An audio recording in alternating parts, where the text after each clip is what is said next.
A major new effort to stop homelessness before it starts is taking shape right here in Austin and in Travis County.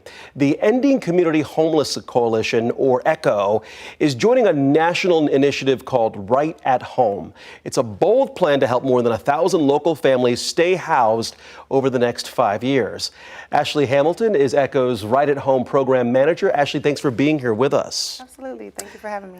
First, I want to talk about why now is the right time here in Austin to shift from a responsive effort to a proactive effort to keep people in their homes where they're at before they become homeless. Why is now the right time to focus on that? You took my answer right there, right? When you shift from a more into a proactive versus reactive, it cuts down on the strain of the system. Austin is really good and has a strong crisis response. However, if we could step in a little sooner, we can be able to keep people housed, cut down on the mental trauma that causes, as well as the strain on the system itself. Once folks enter the shelter, that's kind of like the last stop, last effort, where if we can step in just a little sooner, that would really be more beneficial. How will Right at Home identify families who may be at risk, who may be eligible for a program like this versus typical eviction procedures? One thing that we're doing a little bit different is bringing community in early on, and I know we'll talk about that here in a little bit, but we're still in the planning phase. We have not hashed all of that out. What we have learned thus far is that a lot of the folks that truly need this help don't show up in the data. Why? Because they're doubling up, they're living in their car, they're living with family, have informal leases, those that are just now exiting the criminal justice system, things of that nature. That doesn't show up in the programs that exist currently. For one way or another, there's a lot of barriers that are in place, whether it be formal documentation that prevents them from accessing it, things of that nature. We're really taking our time to see where we can step into that gap by including community early on so that we can establish an eligibility requirement or criteria, if you will, that helps those people that have kind of been missed thus far. So many different scenarios and situations that people struggle with, and it only helps to get that out there and to know what you're dealing with. So actually, this program aims to help about 1,000 families over the next 5 years. Tell me a little bit about what success looks like to you over the next year.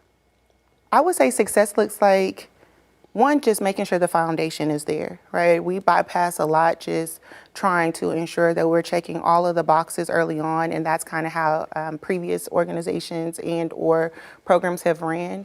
Right now, we are really just focused on getting the foundation right, making sure we're taking our time from the very beginning and allowing room for adjustment there as we see fit. You know, this always takes a village. So while you have viewers watching, what can people out there do who want to be a part of the process, who want to help? We're talking about citizens, landlords, renters, maybe possible donors, businesses, community members. I would say, first and foremost, you can always go to our website. There's information there for you to kind of keep up with the program, get involved. One thing that we do need to hear from is community. We're always looking for those to speak up, be a part of the program. Again, we are planning this with community, not just for community. As far as donors, we would absolutely love you to support the cause, stand behind us in that as we gain more money and things of that nature. That truly helps. But as far as landlords, I'm glad that you brought that up. Landlords can really look at this as being able to provide input of those that are truly working with folks that don't have those traditional circumstances or situations. We would love to hear how we can work together and potentially build partnerships, meaningful partnerships, if you will. One more time, the website for folks who want to get involved? Oh, the actual website is ECHO. ECHO. We'll get that to you. We'll link it at KVUE.com. How about that? Yes, sir. Ashley Hamilton, thanks for joining us today. We appreciate that with ECHO. Check it out. We'll link the information on our website, KVUE.com. Thanks, Ashley. Thank you.